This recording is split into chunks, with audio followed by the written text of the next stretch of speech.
Hello viewers, welcome to my channel. I'll cover the Kubernetes concepts in details with demos. The entire course is intended for beginners and intermediate learners. Let us go into the Kubernetes architecture. What is Kubernetes? It is an orchestrator for containerized applications and it is mainly used in microservices architecture. Let us quickly talk about the differences between monolithic and microservices architecture. In monolithic, it is the traditional way of doing the computing, where all your user interfaces, business logic, and data interfaces are all bundled and deployed together in the application servers like WebSphere, Tomcat, WebLogic, etc. But in microservices, as you see in the diagram, you see all your interfaces are all like separated as a single deployable unit. Advantages is that easy to deploy without impacting with each other. What Kubernetes can orchestrate? It helps you to make your infrastructure as a code. Infrastructure can be completely managed by the development team itself, which is cool, right? For example, networking, your load balancing, your CPU and memory capacity, etc. All that can be managed as a code. In monolithic model, it is an tedious way to upgrade or adding the new servers, where we need to work with networking team, security, infrastructure, and multiple other teams to maintain the same level as existing servers. It might take even ages to perform this. But in Kubernetes, once you return these configuration in the form of YAML file and it can be executed by just running those commands in any of the Kubernetes cluster. In few minutes after you execute that command, your application code and infrastructure will remain at the same level. There are two important things that we should know before we get into Kubernetes architecture. They are control plane and worker nodes. Both control plane and worker nodes together called as cluster. You can assume that control plane is your master and worker node as a slave. That means the control plane gives instruction to worker nodes and worker node execute those instructions back.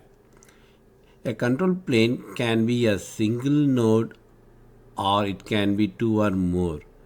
Same applicable for worker node. It can have one host machine or it can have multiple server that can act as a worker nodes. In all my demos, I will explain the Kubernetes concepts using one control plane and two worker node running on Ubuntu Linux virtual machine. Let us go into the architecture flow. Basically, the internal user could be a DevOps engineer, will expose YAML configuration, which is often referred as manifest in Kubernetes. Throughout the course, I will refer manifest and YAML interchangeably. I have shown the YAML file, how it looks like. It is generally stored in the source control tool like GitHub, GitLab, or Bitbucket. Manifest is a declarative file which can be run by the interfaces like kubectl, Jenkins, Ansible, or Terraform.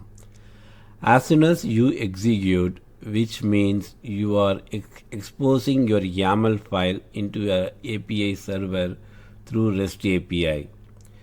API server will also authenticate and authorize the user to where it has to execute. API server has to know the list of worker node. That information will get from the etcd.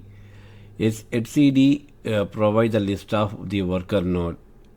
So basically what etcd means, etcd contains all your cluster information like how many worker node and what are all the environment variable. Everything will be stored in etcd. If no etcd, no Kubernetes cluster. It is always good practice to keep multiple replicas of etcd. So in case of any failure, it's easy to recover your Kubernetes cluster back. Now you got the list of worker node, but you don't know if these worker nodes are active or not. Now you got the list of worker node from etcd, but you don't know if these worker nodes are active or healthy or not. That's how your controller manager comes into the picture. Controller manager role is to check the status of the worker node and try to reconcile the worker node status, and also it helps to bring up your application parts if it is terminated or failed status.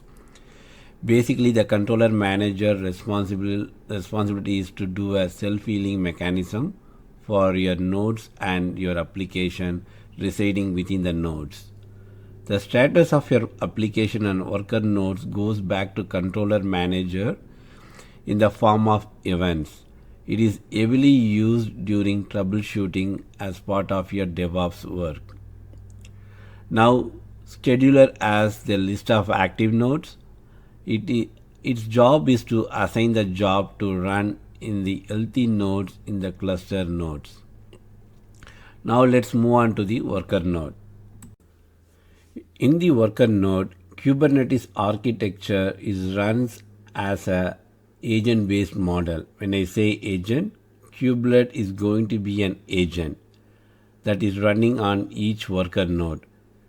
Kubelet responsibility is to keep watching the scheduler jobs, watching the scheduler job assignments. As soon as it is assigned, it will take care of executing your deployment mentioned in your YAML file.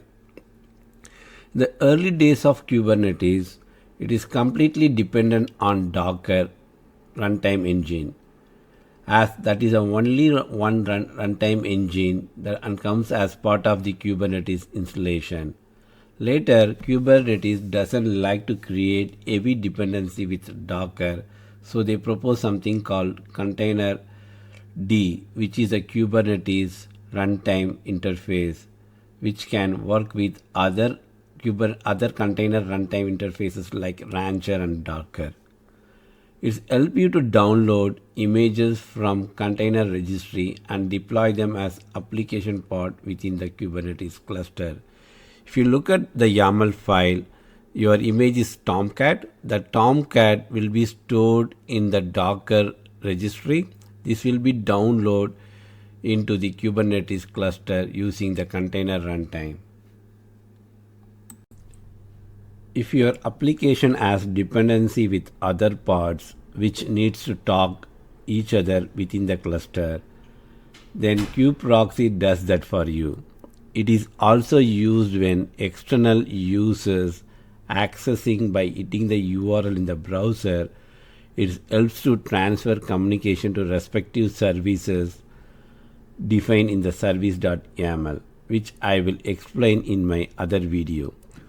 Hope you understand the Kubernetes flow when the internal user in the organization submit executing the Kubernetes command and how it flows.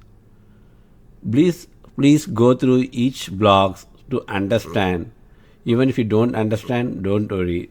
I will keep you understanding each concept as you go along with other videos in my channel. If you like my videos, please subscribe and like it. Thank you.